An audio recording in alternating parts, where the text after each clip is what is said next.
But you know what I mean, right? Yeah. Busy type of convention, but I mean, how's your guys' convention going? Good. We flew in yesterday from England. We were doing music over there, so it's been kind of blurry. Yeah. The music for... Cloudy too. oh yeah, how is that going? It's great. We were at Abbey Road with Mark Mothersbaugh and an 85-piece orchestra. Yeah. Yeah. Yeah, Mothersbaugh is our composer, and obviously from Devo, and to be at the home of the Beatles was pretty awesome. Yeah. Oh really? Oh yeah. Oh, so are you almost done with this production then, or We you are. just have? We are. We've got about 4 more weeks of picture. Yeah, I think we're supposed to deliver somewhere between August 16th and August 29th, picture and sound. Film will be in the theaters in September. So. Yeah, 27th, so... Now let's get into the gist of it. Yeah. How is this film going to be different from the first one? I mean, the first one was great. Well, hopefully mean, this there's will gonna be be a- great too. Yeah, or greater.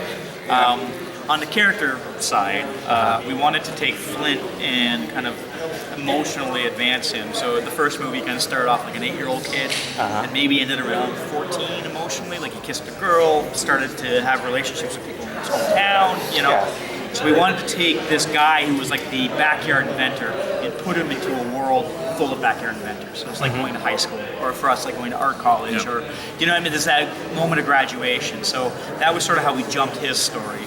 And then as far as our genre goes, the first film was really about what was going to hit you on the head. It was a disaster movie. Yeah. And this is all about what's in the shadows. So we wanted to make a monster film. So that was sort of our foothold to start our creative conversation. So it's a romantic monster film. A romantic monster Yes, film. a little bit of the alien noble savage. Yeah. Yeah. So now in this one, we saw everyone has seen the trailer, and it had this Jurassic Park type of feel. Definitely, Is that what you were actually going for? Partially, yeah. I mean, we Goonies, obviously were, very influenced by 80s movies, Lucas and Spielberg stuff, and also Joe Dante. And Goonies was, I've already forgotten his name, Richard Donner. Richard. Yeah, so kind of like, the alien and monster gremlin films of the 80s. Yeah. So.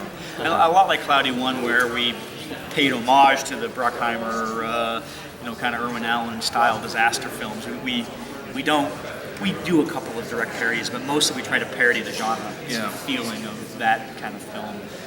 So we got a whole new cinematography, kind of shot language, and the way that we shoot things is very different in this film than it was the last time. So.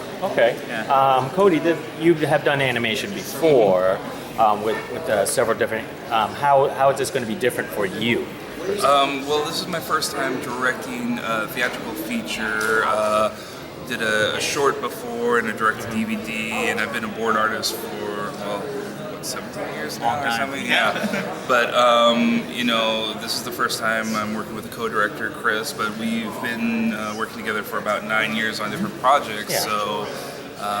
it's just exciting to be part of this. So. And for you, Kris, I believe it's It's my first. your very first one. How does that feel for you? It was. I thought it was going to be terrifying at the beginning, but it takes so long to make these things that it's like being a frog in boiling water. It's like, oh wait, I'm directing. Yeah. Why is my skin peeling off? So are you learning a lot from Cody over here? because of Yeah. this? I mean, But I learned a lot from Kris as well. Oh, really? So, yeah. Yeah. And then Chris and Phil are like our therapists. Yeah. Oh, really? So They they're still- still our exec producers. So Are they still actively involved? Oh, with yeah. it? Yeah, I mean, sometimes we see them every 6 months, and then there was a period where they were coming in every week, and they obviously have their careers and the movies that they're working on, but one sleepless night after a note session, I get a text from Phil saying, "This is what we trained for." Yeah.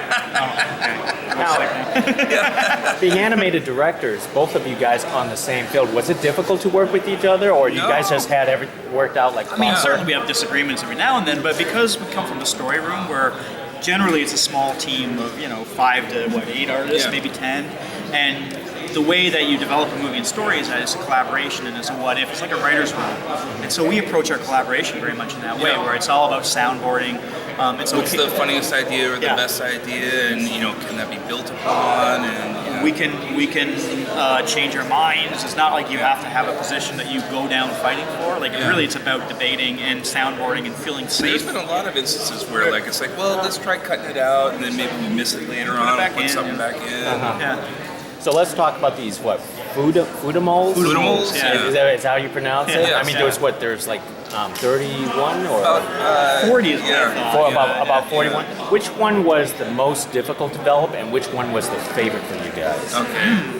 The most difficult might have been the Takadal because it has the most effects. Like when he it was roars, there's lettuce and cheese and sour cream that's sprayed. from Actually, them. Barry was really hard with the seeds. Yes, Like trying, yeah. like because it all had to move, and so like he looked on model in certain poses, but he'd go off model very quick. So Yeah. Yeah. And what about which one was your favorite? I love the cheese spider because it made me hungry. Yeah. No, I don't know if I have a favorite. I really like Barry and the pickles. You know, so.